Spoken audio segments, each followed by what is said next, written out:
Hi everyone, this is Robert. Welcome to The Well-Told Tale. Every week we bring to life the greatest science fiction, fantasy and speculative fiction stories ever written. I'm committed to providing these weekly audio narrations free and without adverts in the middle, breaking up the flow of the story. If you'd like to support The Well-Told Tale and get access to some exclusive patron-only benefits, please do consider becoming a patron by visiting patreon.com/thewelltoldtale. There's also a link in the description. Today we continue with At the Mountains of Madness by H P Lovecraft. We pick up the story with our narrator and Danforth, his companion, in a plain, having finally crested the mountain range and are drinking in the astonishing and horrific sight laid out before them. So pull up a chair, relax, and enjoy the third part of At the Mountains of Madness by H P Lovecraft. Chapter 5. I think that both of us simultaneously cried out in mixed awe, wonder, terror, and disbelief in our own senses as we finally cleared the pass and saw what lay beyond. Of course, we must have had some natural theory in the back of our heads to steady our faculties for the moment. Probably we thought of such things as the grotesquely weathered stones of the Garden of the Gods in Colorado, or the fantastically symmetrical wind-carved rocks of the Arizona desert. Perhaps we even half thought the sight a mirage, like that we had seen the morning before on first approaching these mountains of madness. We must have had some such normal notions to fall back upon as our eyes swept that limitless, tempest-scarred plateau and grasped the almost endless labyrinth of colossal, regular, and geometrically eurythmic stone masses which reared their crumbled and pitted crests above a glacial sheet not more than 40 or 50 feet deep at its thickest, and in places obviously thinner. The effect of the monstrous sight was indescribable, for some fiendish violation of known natural law seemed certain at the outset. Here, on a hellishly ancient tableland fully 20,000 feet high, and in a climate deadly to habitation since a pre-human age not less than 500,000 years ago, there stretched nearly to the vision's limit a tangle of orderly stone which only the desperation of mental self-defence could possibly attribute to any but a conscious and artificial cause. We had previously dismissed, so far as serious thought was concerned, any theory that the cubes and ramparts of the mountainsides were other than natural in origin. How could they be otherwise, when man himself could scarcely have been differentiated from the great apes at the time when this region succumbed to the present unbroken reign of glacial death? Yet now the sway of reason seemed irrefutably shaken, for this cyclopean maze of squared, curved, and angled blocks had features which cut off all comfortable refuge. It was, very clearly, the blasphemous city of the mirage in stark, objective, and ineluctable reality. That damnable portent had had a material base after all. There had been some horizontal stratum of ice dust in the upper air, and this shocking stone survival had projected its image across the mountains according to the simple laws of reflection. Of course, the phantom had been twisted and exaggerated, and had contained things which the real source did not contain. Yet now, as we saw that real source, we thought it even more hideous and menacing than its distant image. Only the incredible, unhuman massiveness of these vast stone towers and ramparts had saved the frightful thing from utter annihilation in the hundreds of thousands, perhaps millions of years it had brooded there amidst the blasts of a bleak upland. Corona Mundi, roof of the world. All sorts of fantastic phrases sprang to our lips as we looked dizzily down at the unbelievable spectacle. I thought again of the eldritch primal myths that had so persistently haunted me since my first sight of this dead Antarctic world. of the demonic plateau of Leng, of the Mi-Go or abominable snowmen of the Himalayas, of the narcotic manuscripts with their pre-human implications, of the Cthulhu cult, of the Necromonicon, and of the Hyperborean legends of formless Sathogwa, and the worse-than-formless Starspawn associated with that semi-entity. For boundless miles in every direction, the thing stretched off with very little thinning. Indeed, as our eyes followed it to the right and left along the base of the low, gradual foothills which separated it from the actual mountain rim, we decided that we could see no thinning at all, except for an interruption at the left of the pass through which we had come. We had merely struck at random a limited part of something of incalculable extent. The foothills were more sparsely sprinkled with grotesque stone structures linking the terrible city to the already familiar cubes and ramparts which evidently formed its mountain outposts. These latter, as well as the queer cave mouths which were as thick on the inner as on the outer sides of the mountains. The nameless stone labyrinth consisted, for the most part, of walls from 10 to 150 feet in ice-clear height, and of a thickness varying from 5 to 10 feet. It was composed mostly of prodigious blocks of dark primordial slate, schist and sandstone, blocks in many cases as large as 4 by 6 by 8 feet, though in several places it seemed to be carved out of a solid, uneven bedrock of Precambrian slate. The buildings were far from equal in size, there being innumerable honeycomb arrangements of enormous extent, as well as smaller separate structures.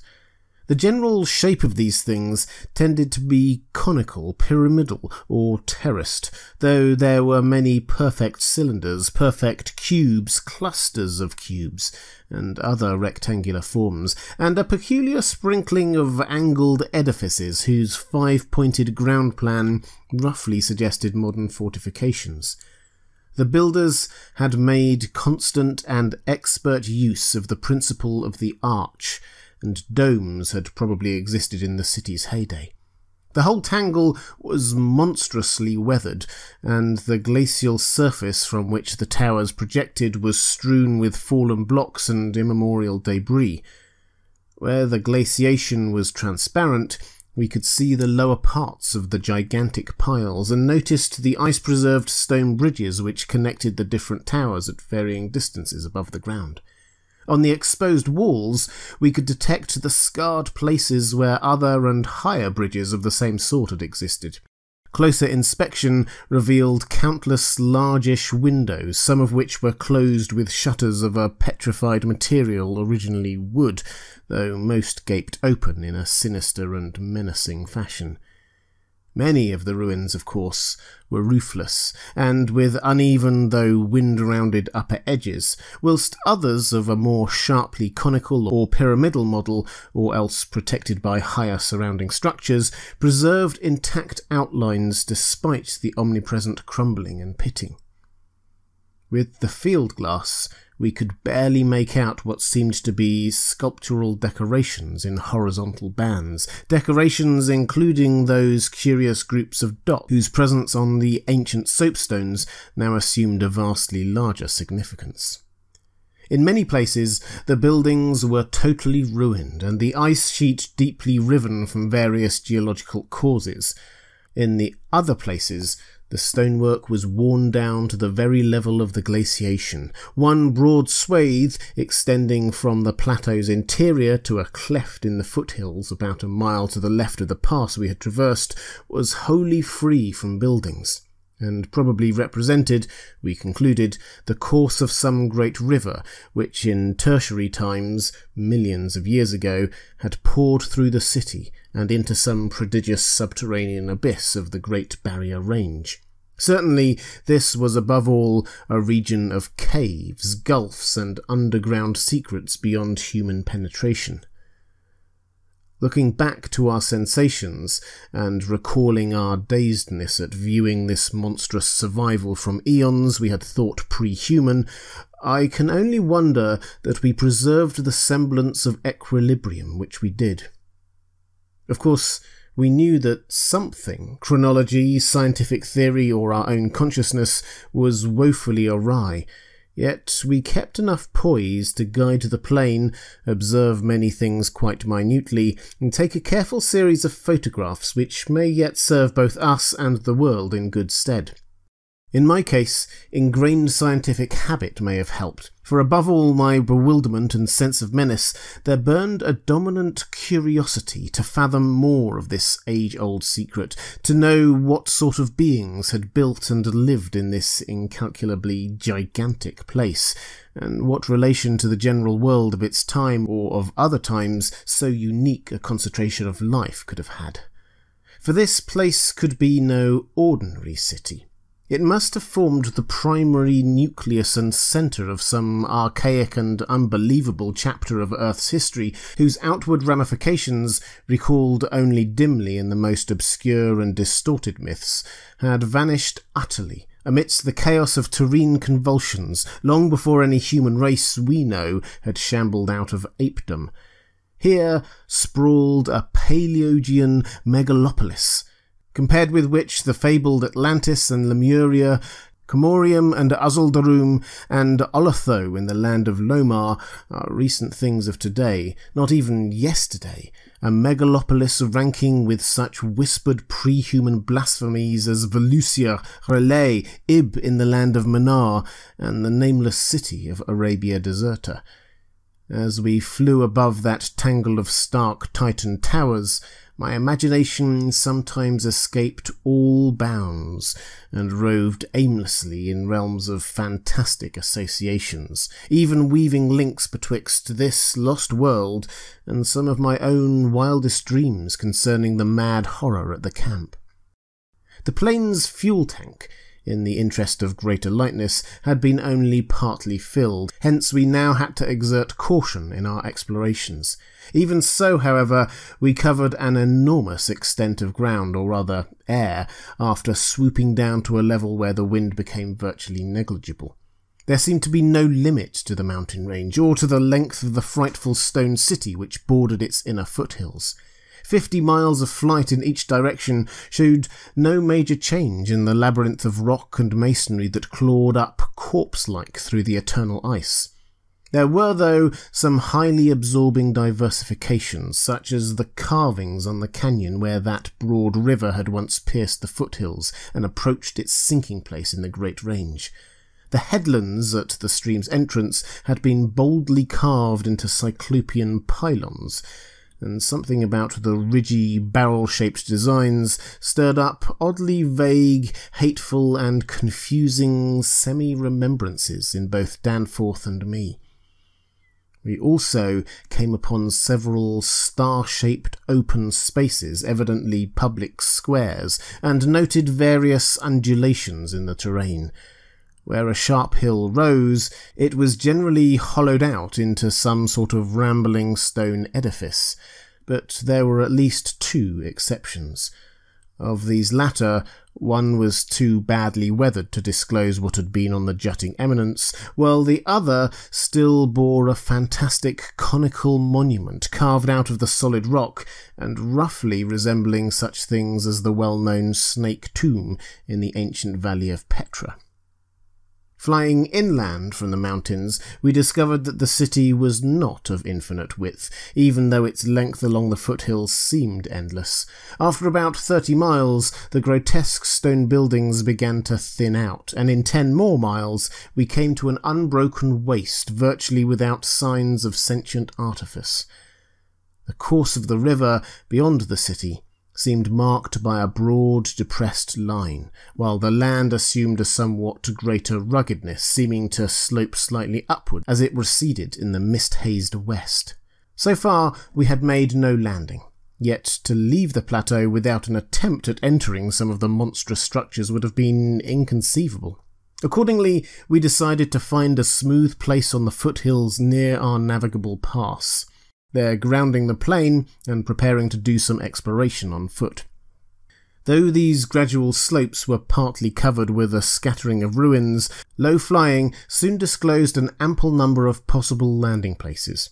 Selecting that nearest to the pass, since our next flight would be across the Great Range and back to camp, we succeeded about 12:30 p.m. in coming down on a smooth, hard snowfield, wholly devoid of obstacles and well adapted to a swift and favourable takeoff later on. It did not seem necessary to protect the plane with a snowbanking for so brief a time, and in so comfortable an absence of high winds at this level, hence we merely saw that the landing skis were safely lodged, and the vital parts of the mechanism were guarded against the cold.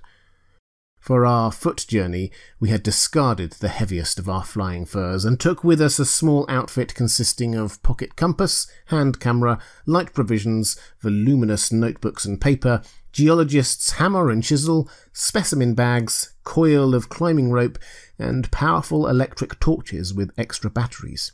This equipment having been carried in the plane on the chance that we might be able to effect a landing, take ground pictures, make drawings and topographical sketches, and obtain rock specimens from some bare slope, outcropping or mountain cave. Fortunately, we had a supply of extra paper to tear up, place in a small specimen bag, and use on the ancient principle of hare and hounds for marking our course in any interior mazes we might be able to penetrate. This had been brought in case we found some cave system with air quiet enough to allow such a rapid and easy method, in place of the usual rock-chipping method of trailblazing. Walking cautiously downhill over the crusted snow towards the stupendous stone labyrinth that loomed against the opalescent west, we felt almost as keen a sense of imminent marvels as we had felt on approaching the unfathomed mountain pass 4 hours previously. True, we had become visually familiar with the incredible secret contained by the barrier peaks, yet the prospect of actually entering primordial walls reared by conscious beings perhaps millions of years ago, before any known race of men could have existed, was nonetheless awesome, and potentially terrible in its implications of cosmic abnormality. Though the thinness of the air at this prodigious altitude made exertion somewhat more difficult than usual, both Danforth and I found ourselves bearing up very well, and felt equal to almost any task which might fall to our lot.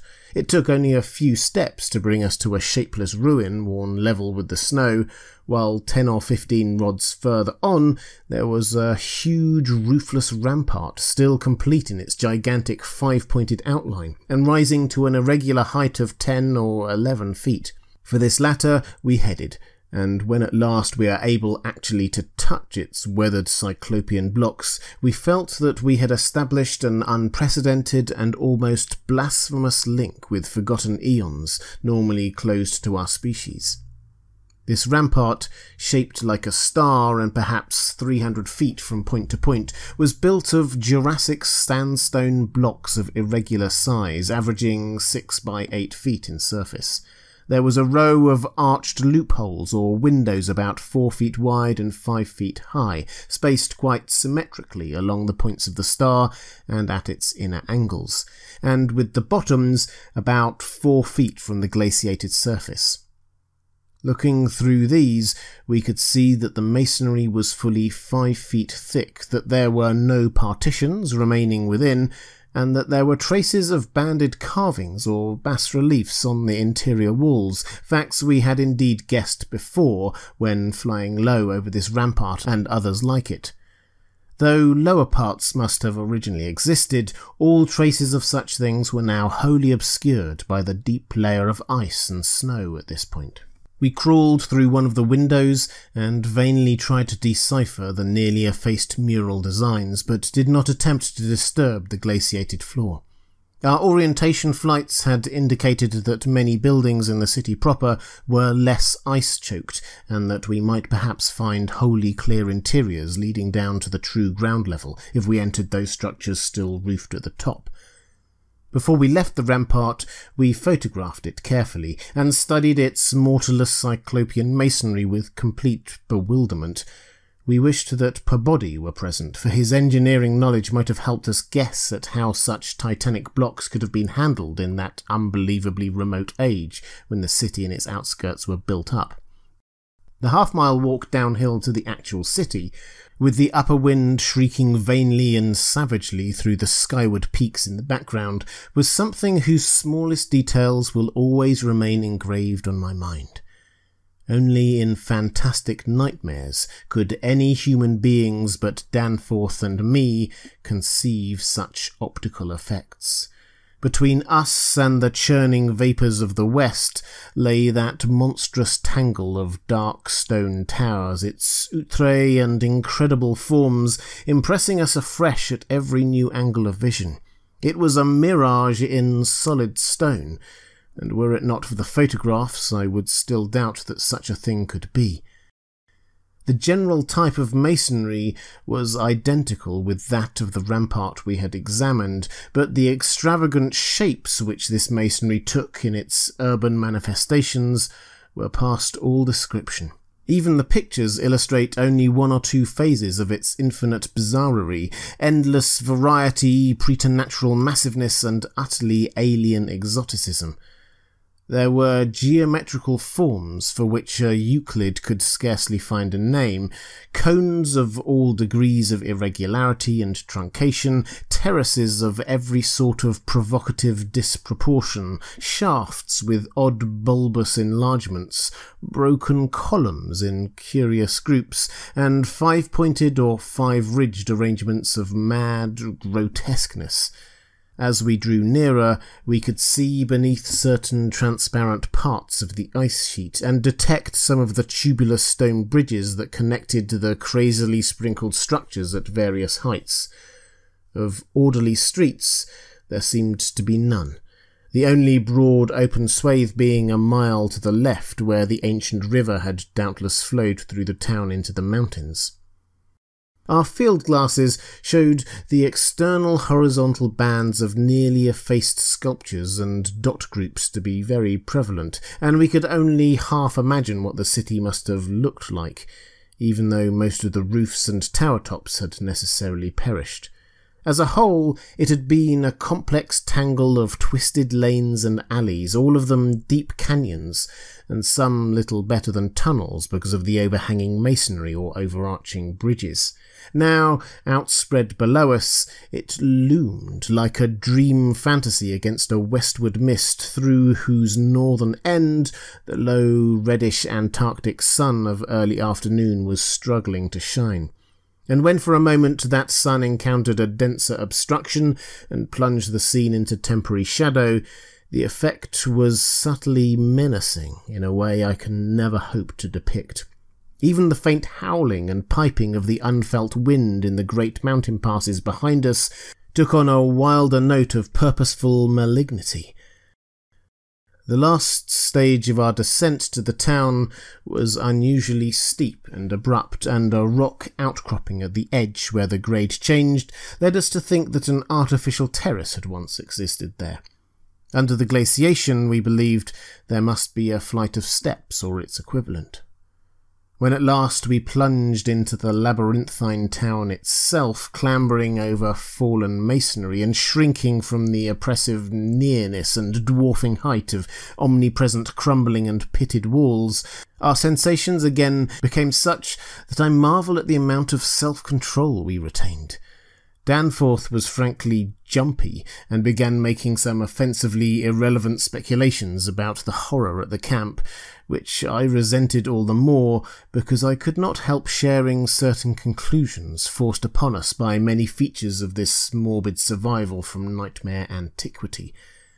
The speculations worked on his imagination too, for in one place, where a debris-littered alley turned a sharp corner, he insisted that he saw faint traces of ground markings which he did not like, whilst elsewhere he stopped to listen to a subtle imaginary sound from some undefined point. A muffled musical piping, he said, not unlike that of the wind in the mountain caves, yet somehow disturbingly different. The ceaseless, five-pointedness of the surrounding architecture and of the few distinguishable mural arabesques had a dimly sinister suggestiveness we could not escape, and gave us a touch of terrible subconscious certainty concerning the primal entities which had reared and dwelt in this unhallowed place. Nevertheless, our scientific and adventurous souls were not wholly dead, and we mechanically carried out our programme of chipping specimens from all the different rock types represented in the masonry. We wished a rather full set in order to draw better conclusions regarding the age of the place. Nothing in the great outer walls seemed to date from later than the Jurassic and Comanchean periods, nor was any piece of stone in the entire place of a greater recency than the Pliocene age. In stark certainty, we were wandering amidst a death which had reigned at least 500,000 years, and in all probability even longer. As we proceeded through this maze of stone-shadowed twilight, we stopped at all available apertures to study interiors and investigate entrance possibilities. Some were above our reach, whilst others led only into ice-choked ruins as unroofed and barren as the rampart on the hill. One, though spacious and inviting, opened on a seemingly bottomless abyss without visible means of descent. Now and then we had a chance to study the petrified wood of a surviving shutter, and were impressed by the fabulous antiquity implied in the still discernible grain. These things had come from Mesozoic conifers, especially Cretaceous cycads, and from fan palms and early angiosperms of mainly tertiary date. Nothing definitely later than the Pliocene could be discovered. In the placing of these shutters, whose edges shewed the former presence of queer and long-vanished hinges, usage seemed to be varied, some being on the outer and some on the inner side of the deep embrasures. They seemed to have become wedged in place, thus surviving the rusting of their former and probably metallic fixtures and fastenings. After a time, we came across a row of windows in the bulges of a colossal five-ridged cone of undamaged apex, which led into a vast, well-preserved room with stone flooring, but these were too high in the room to permit a descent without a rope. We had a rope with us, but did not wish to bother with this 20-foot drop unless obliged to, especially in this thin plateau air where great demands were made upon the heart action. This enormous room was probably a hall or concourse of some sort, and our electric torches shewed bold, distinct, and potentially startling sculptures arranged around the walls in broad horizontal bands, separated by equally broad strips of conventional arabesques. We took careful note of this spot, planning to enter here unless a more easily gained interior were encountered. Finally, we did encounter exactly the opening we wished, an archway about 6 feet wide and 10 feet high, marking the former end of an aerial bridge which had spanned an alley about 5 feet above the present level of glaciation. These archways, of course, were flush with upper-storey floors, and in this case one of the floors existed. The building, thus accessible, was a series of rectangular terraces on our left facing westward. That across the alley, where the other archway yawned, was a decrepit cylinder with no windows and a curious bulge about 10 feet above the aperture. It was totally dark inside, and the archway seemed to open on a well of illimitable emptiness. Heaped debris made the entrance to the vast left-hand building doubly easy, yet for a moment we hesitated before taking advantage of the long-wished chance. For though we had penetrated into this tangle of archaic mystery, it required fresh resolution to carry us actually inside a complete and surviving building of a fabulous elder world, whose nature was becoming more and more hideously plain to us. In the end, however, we made the plunge and scrambled up over the rubble into the gaping embrasure. The floor beyond was of great slate slabs, and seemed to form the outlet of a long, high corridor with sculptured walls. Observing the many inner archways which led off from it, and realizing the probable complexity of the nest of apartments within, we decided that we must begin our system of hare and hound trail blazing. Hitherto, our compasses, together with frequent glimpses of the vast mountain range between the towers in our rear, had been enough to prevent our losing our way, but from now on the artificial substitute would be necessary. Accordingly, we reduced our extra paper to shreds of suitable size, placed these in a bag to be carried by Danforth, and prepared to use them as economically as safety would allow. This method would probably gain us immunity from straying, since there did not appear to be any strong air currents inside the primordial masonry. If such should develop, or if our paper supply should give out, we could of course fall back on the more secure, though more tedious and retarding method of rock chipping. Just how extensive a territory we had opened up it was impossible to guess without a trial. The close and frequent connection of the different buildings had made it likely that we might cross from one to another on bridges underneath the ice, except where impeded by local collapses and geologic rifts, for very little glaciation seemed to have entered the massive constructions. Almost all of the areas of transparent ice had revealed the submerged windows as tightly shuttered, as if the town had been left in that uniform state until the glacial sheet came to crystallize the lower part for all succeeding time. Indeed, one gained a curious impression that this place had been deliberately closed and deserted in some dim bygone aeon, rather than overwhelmed by any sudden calamity or even gradual decay. Had the coming of the ice been foreseen, and had a nameless population left en masse to seek a less doomed abode? The precise physiographic conditions attending the formation of the ice sheet at this point would have to wait for later solution. It had not, very plainly, been a grinding drive. Perhaps the pressure of accumulated snows had been responsible, and perhaps some flood from the river, or from the bursting of some ancient glacial dam in the Great Range, had helped to create the special state now observable. Imagination could conceive almost anything in connection with this place. Chapter 6.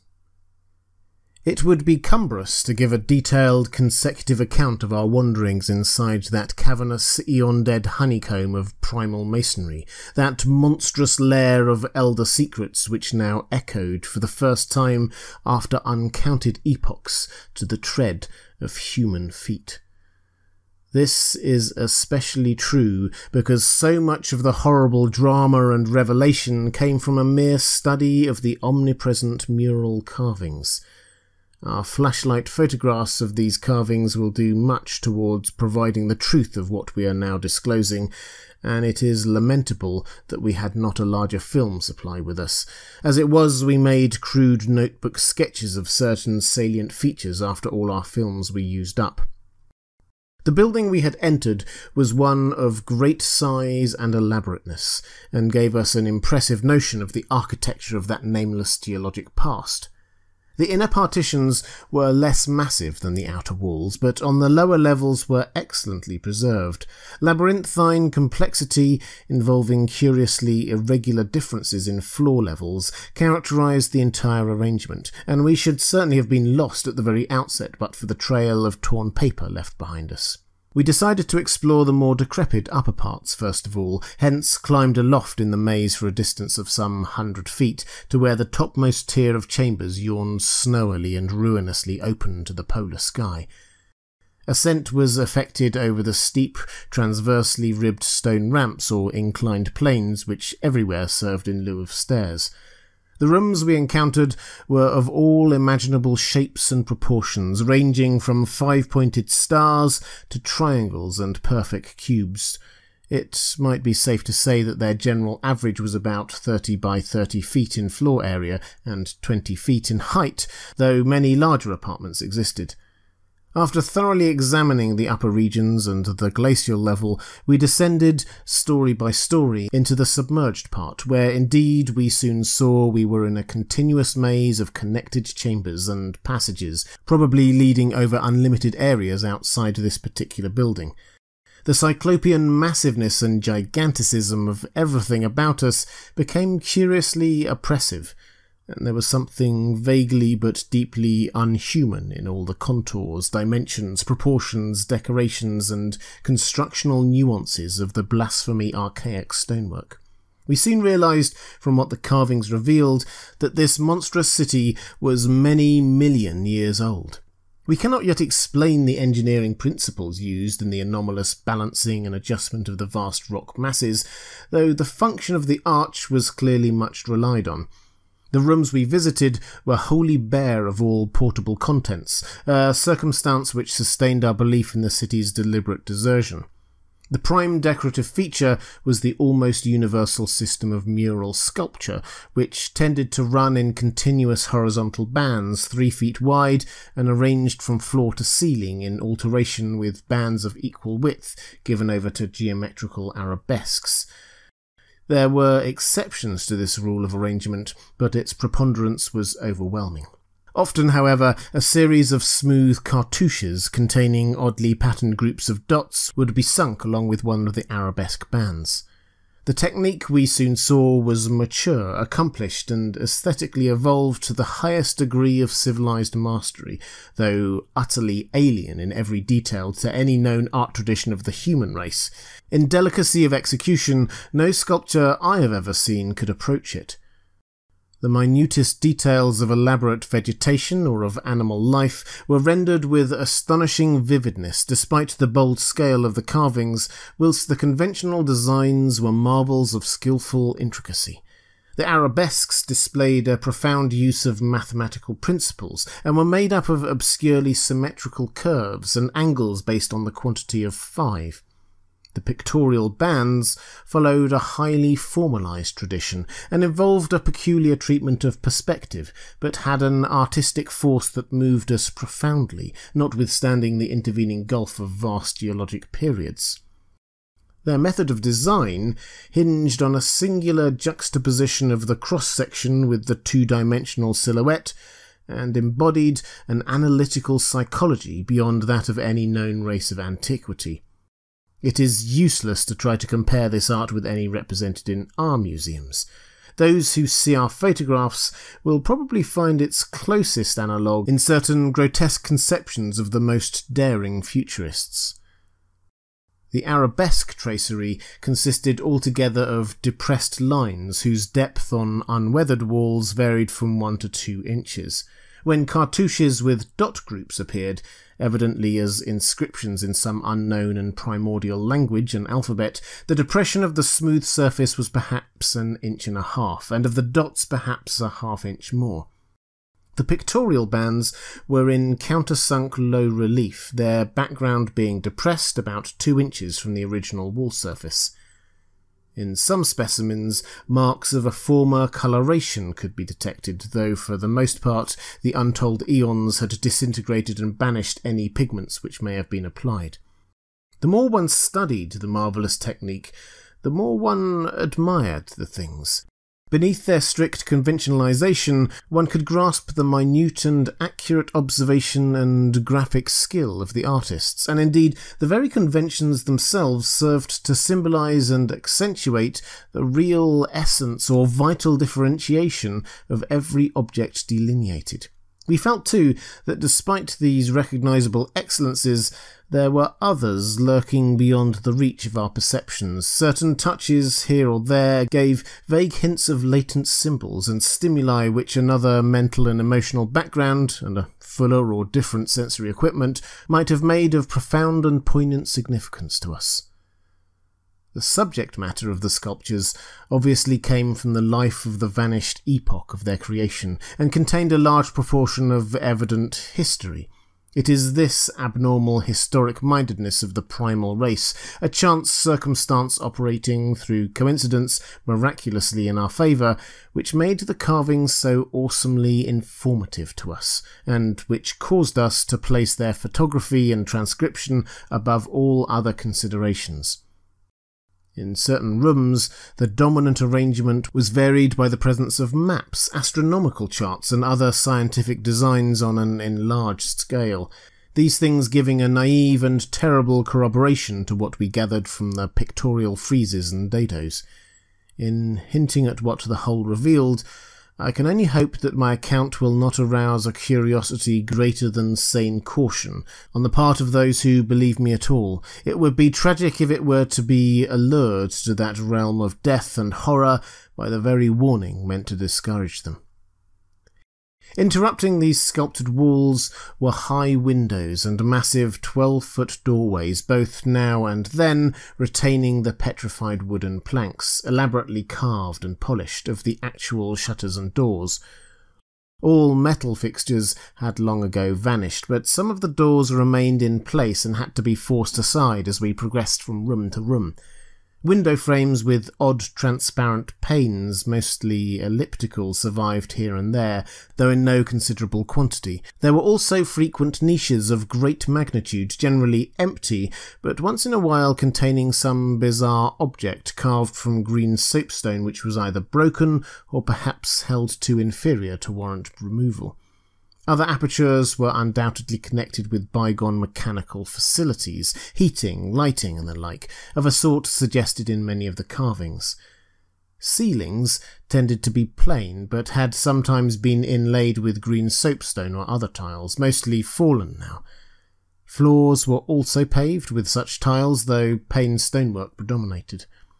As I have said, all furniture and other movables were absent, but the sculptures gave a clear idea of the strange devices which had once filled these tomb-like echoing rooms.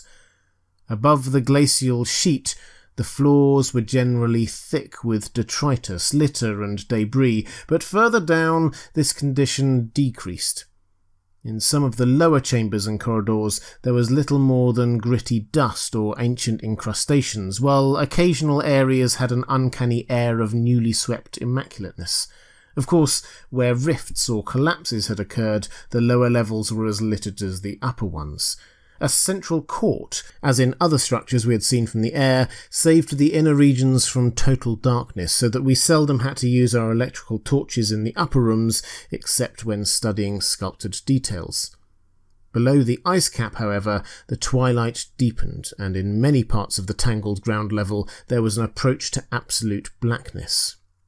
To form even a rudimentary idea of our thoughts and feelings as we penetrated this eon-silent maze of unhuman masonry, one must correlate a hopelessly bewildering chaos of fugitive moods, memories and impressions.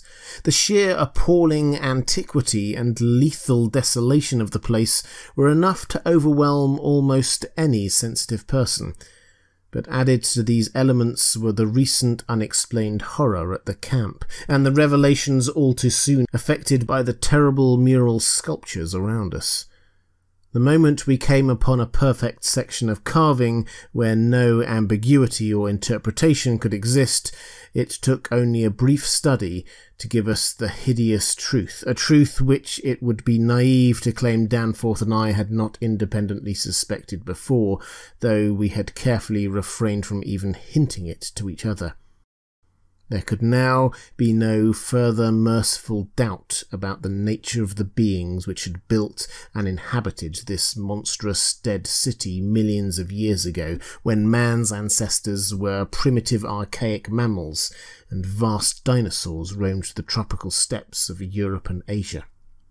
We had previously clung to a desperate alternative and insisted, each to himself, that the omnipresence of the five-pointed motif meant only some cultural or religious exaltation of the archaean natural object which had so patently embodied the quality of five-pointedness, as the decorative motifs of Minoan Crete exalted the sacred bull, those of Egypt the scarabaeus, those of Rome the wolf and the eagle, and those of various savage tribes some chosen totem animal.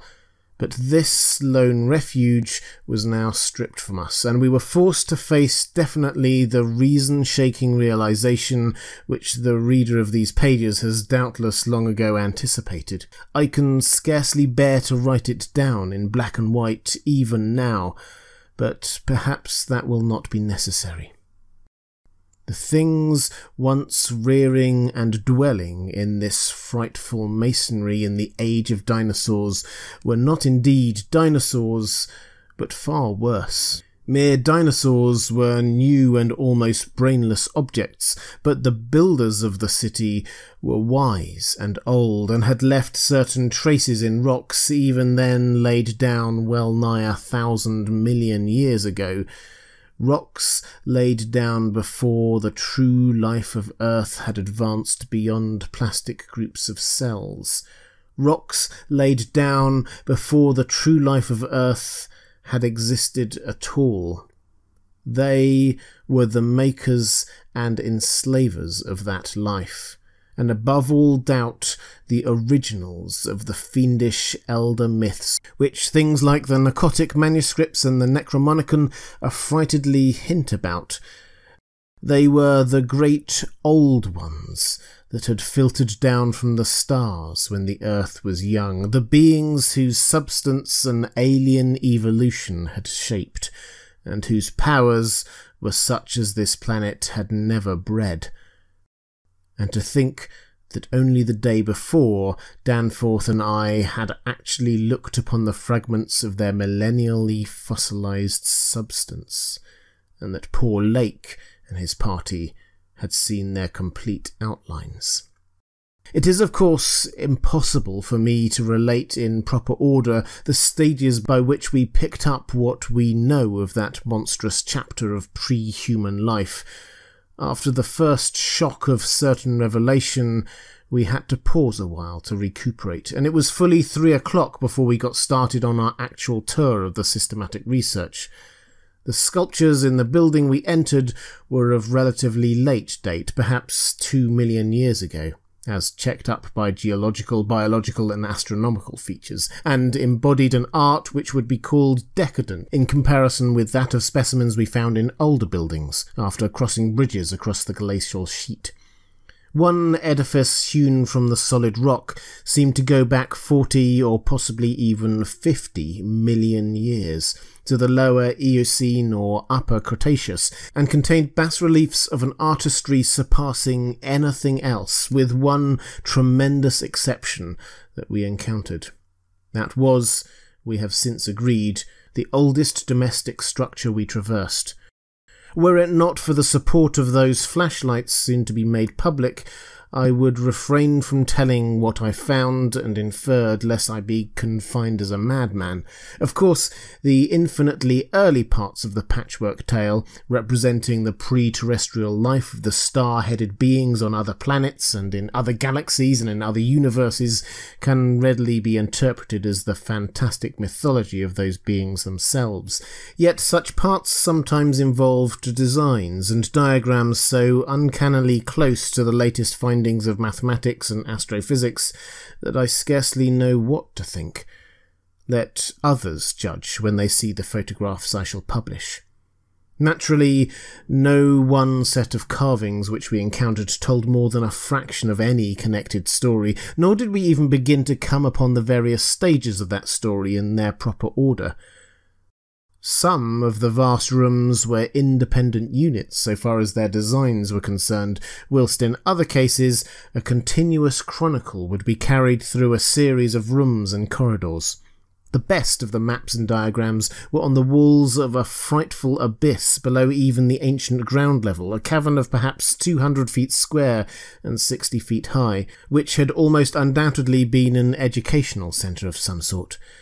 There were many provoking repetitions of the same material in different rooms and buildings, since certain chapters of experience and certain summaries or phrases of racial history had evidently been favourites with different decorators or dwellers. Sometimes, though, variant versions of the same theme proved useful in settling debatable points and filling in gaps. I still wonder that we deduced so much in the short time at our disposal. Of course, we even now have only the barest outline, and much of that was obtained later on from a study of the photographs and sketches we made. It may be that the effect of this later study, the revived memories and vague impressions acting in conjunction with his general sensitiveness, and with that final supposed horror glimpse, whose essence he will not reveal even to me, which has been the immediate source of Danforth's present breakdown. But it had to be, for we could not issue our warning intelligently without the fullest possible information, and the issuance of that warning is a prime necessity. Certain lingering influences in that unknown Antarctic world of disordered time and alien natural law make it imperative that further exploration be discouraged.